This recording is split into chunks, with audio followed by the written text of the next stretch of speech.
Previously, on actual sunlight. Holy shit, dude. Go to the roof of the building and jump off?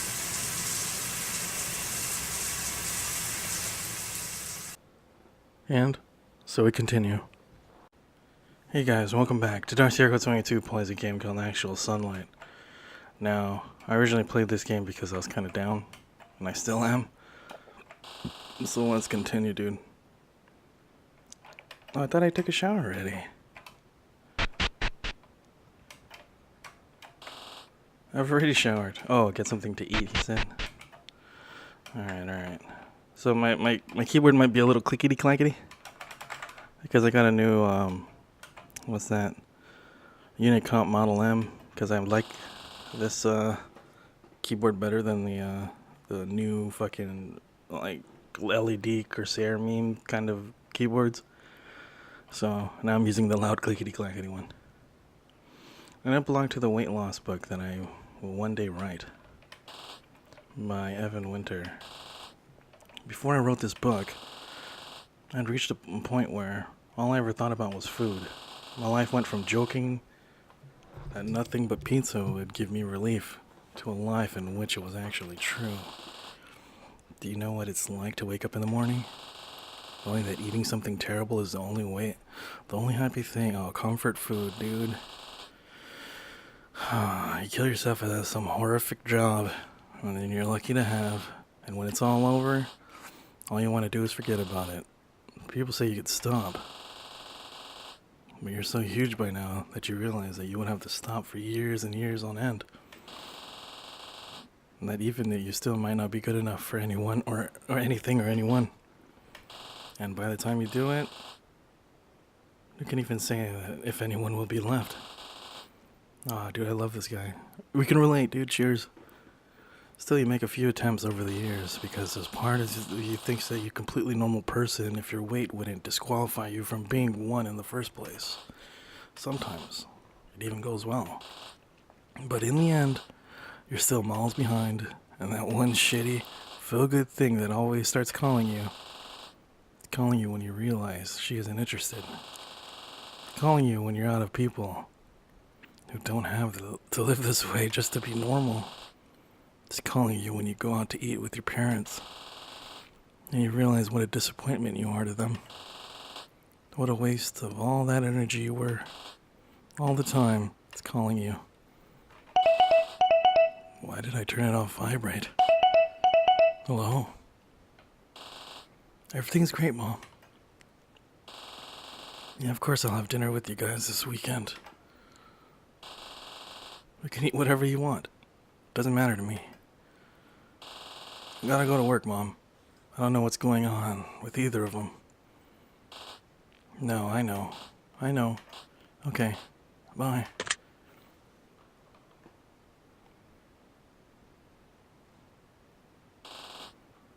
Don't go to the roof. What the fuck is this, dude? I thought I had something to eat here, but I guess not. I'll get something on the way. Let's leave the apartment, dude. Oh, he got a freaking sweater. Save the game. Let's go to the roof, dude. Roof. Oh. Told me not to, but... You know, like, don't press a button. Makes you want to press the button. Kind of thing. I have to go to work.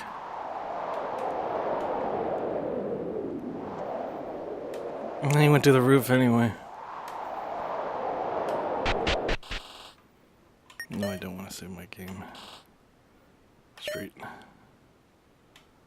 Where are all these people? Coffee cart. Evan Winter. Do you understand that in many ways you're very fortunate? What do you mean? You've had access to education, security, and you're a white male. Oh, white male privilege, dude. There's a great deal of privilege intertwined with nearly everything about who you are. I don't know. I feel awful like a member of that club in name and sight only. I don't have some friend with a cottage. I've never participated in any mud-based fitness challenges. And there are no adorable blondes meeting me for blind dates at ironic board game cafes. Those aren't the type of advantages I'm talking about. I know, but they're the type of advantages that education and security make worth having in the first place, aren't they? What would it even change if I lived in that kind of cart life for $7 an hour? What do you think? I think it would just mean that I'm openly rejected by the types of people who only pretend to accept me now. And that isn't worth something? All I'm talking about is being something, but not being part of it. Coffee, fruit? Thanks. Have a great day. Please read this if you are a young person. By Will O'Neill. If I have any fear about putting this project out, it's that somebody who is in the midst of a difficult time growing up will see this game and think that it applies to them. I'm not going to say that I was not like you. Probably was. I've struggled with feelings and anger of depression since I was very young. No more than 12 or 13 years old. I don't need to get into the problems both causing and caused by this were and still are. I think the things that happen in this game make them pretty clear. It's all pretty clear where this is all headed. But listen, the fact that you are young means in and of itself that you still have a lot of time to change things. That doesn't mean you're going to get everything you want. But I promise that you can do a lot better if you were willing to get yourself over the despair. Damn. It's when you get into your late 20s or early 30s, like the protagonist in this game, and like me, and a lot of the choices you make earlier can start to become seriously into play. A lot of doors begin to close. A lot of things start to go on without you. I've been the way that I've been my entire life. But let me tell you something. It's different now. And I'm seeing more and more how things will only get even more difficult over even more time. In the end, that's what this game is about. An end game. Somebody whose pain has slowly risen to excess of their ability to deal with it. Somebody whose option is becoming totally disconnected from fantasies and regrets that they can't turn away from. This game is not that game. This game is not a game, it's a portrait. I've created it to document something that I think is human, beautiful, and real. And if you appreciate that, great. That's what art is. But don't get it twisted. It's about a 30-year-old something, corporate dead-ender with no youthful energy. No people his own age who haven't moved on in life that he can turn to. And no time or money left to change or undo any of these things. I don't care how fucked up you think your life is. If you aren't at least 25, that ain't you. So don't you fucking dare. I'm like 30, so, and I feel like this is my end game, dude. Christmas Bullshit by Evan Winter. I already knew I had to use his voice. Christmas Bullshit. Only he would title it something like, when I think of what it means to be a grown-up, I have an unshakable impression that going home for Christmas Eve with my wife and my infant children, there are 3 of them, and they're all equally infantile. But they're not triplets. It's snowing outside. Even though it never snows on Christmas Eve in Toronto anymore. And as my parents opened the front door, I just knocked on with one of those big brass things. A door knocker? I think that's what he's talking about. Even though we never had one. And obviously, I don't even know what it's called. The heavenly aroma of an industrial bakery licks us across the face. Through all of this, my wife is so hot. She looks like a compilation of every girl who ever wasted my time. Oh, he was doing good. My father hands me a cigar and gives me the good news. We're both amazing at playing acoustic guitar. And then this Christmas miracle. Later on that evening, I'm sitting in bed with my wife, and she tells me that she will always love me, and that we will never die. God damn it. It never works out, dude. That's all I ever think about. when I was having kids. How much of a failure I am, and that I cannot cause the world I have described here to even exist. Yeah, he fucking super changed, dude. He doesn't want to talk to me. Homeless. My career passion is not to be stabbed by a homeless guy. By Evan Winter, uncertified life coach. When you sit down and do your daily 1 hour personal career goal timeout focus affirmation session, oh damn, what the hell? I'm reading it all fucked up. Dyslexia, dude. What amps you to the max? What motivates you and engages you to take it to the next level? I mean, I'd all like to imagine the possibility of prosperity for everyone. Or at least everyone in our ethnicity with a similar education background. But some people are winners, whereas others are merely honest. In the past, it was relevant for people to look at their professional arc a lot differently. What's your 5-year plan? I don't even know where I fucking see myself. What's your 10-year pause? What the fuck?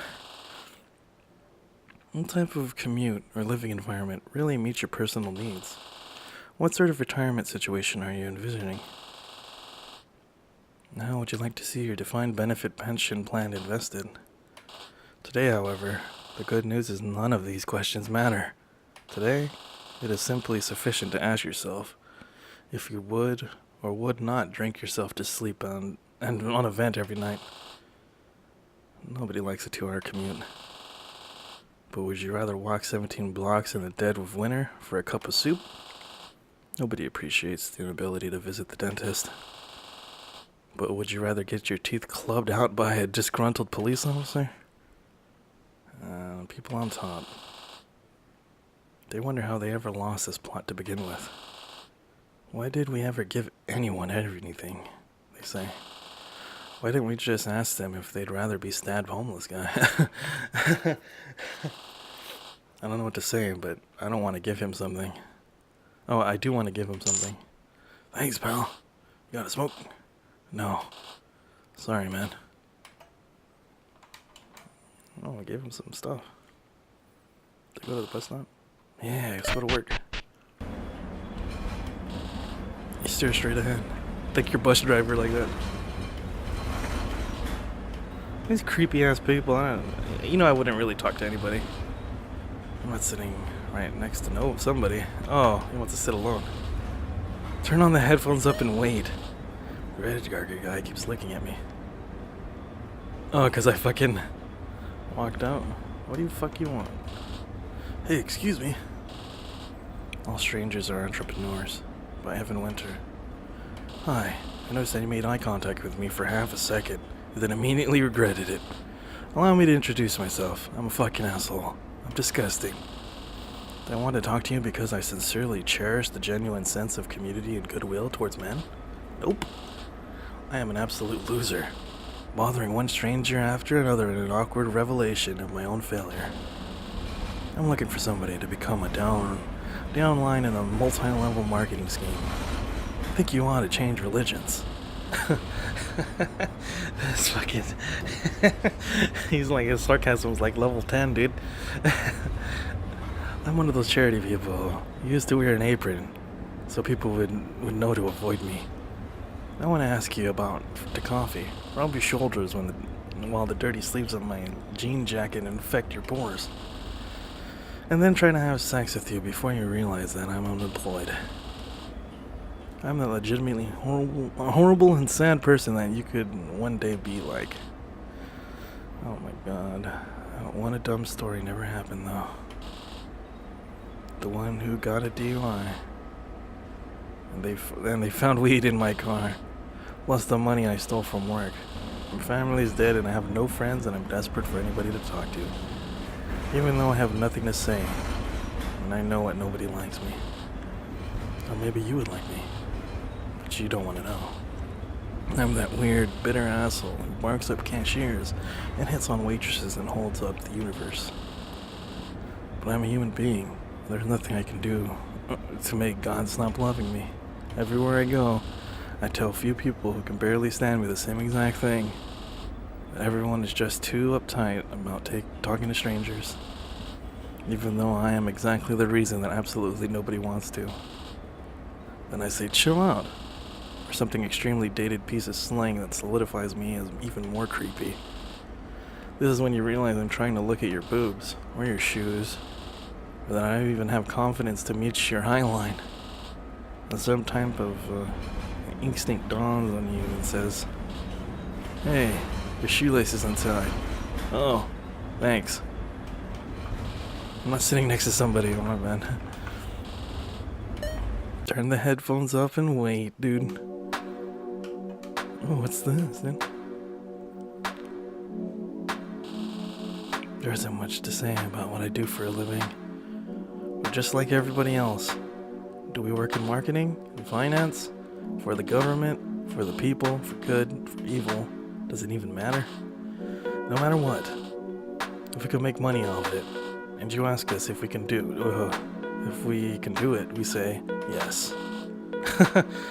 If you ask if what we do is effective, the middle managers who hired us, whose job certainly depends on us being effective, we tell you yes. I knew it. Obviously, it's like he's fucking rambling about his work and shit. That's a pathetic sad life, dude. Whatever, I feel him though. I feel him still. It reminds me of working for Sears and Roebuck. That shit was fucking terrible. Oh man, I had this mouse cursor here the whole fucking time.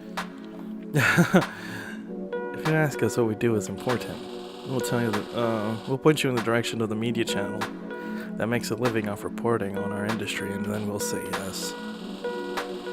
A lie that everybody's been can pay their a lie that everybody can pay their mortgage with becomes the truth faster than anything you could believe, dude. But in the end, we're really just a bunch of white people pushing piles of money around in circles. Our reality occurs in parts unknown. We go to conferences, and the maids break their backs cleaning our hotel rooms. We eat at restaurants while the cooks trip and immolate each other in blistering oil. Janitors have heart attacks buffing floors in the graveyard shift for 30 years. And all of this, for what? Networking, best practices, leadership, duty, and all that other jazz, dude.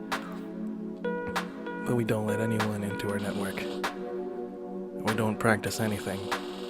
We don't lead anyone anywhere but someplace fucked up. Where we get paid, they get dick.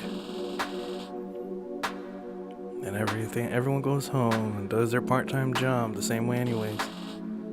Doing exactly whatever some boss wants. So who are we? And what do we do here? We send emails. We go to meetings. We hope that one day we can to get high enough to become invincible. And to be rewarded even though we fuck everybody and everything up. Sometimes I think, could I go my whole career without doing a single useful material thing? Did a street sweeper eclipse my social utility the day he picked up the piece of gum? Damn, so he's fucking dead-end job and he hates it, dude. This is a poster of the internet meme from 2 or 3 years ago. I think the owners put it up to making us seem tech-savvy. But it all really signals the fact that we don't know when something is over. God damn, dude. I think I'll take a break here then, even though it's only like 20 minutes. Hope you guys enjoy this. I don't know, I like this game, because it's pretty depressing, man. It's really sad. I still enjoy it anyway.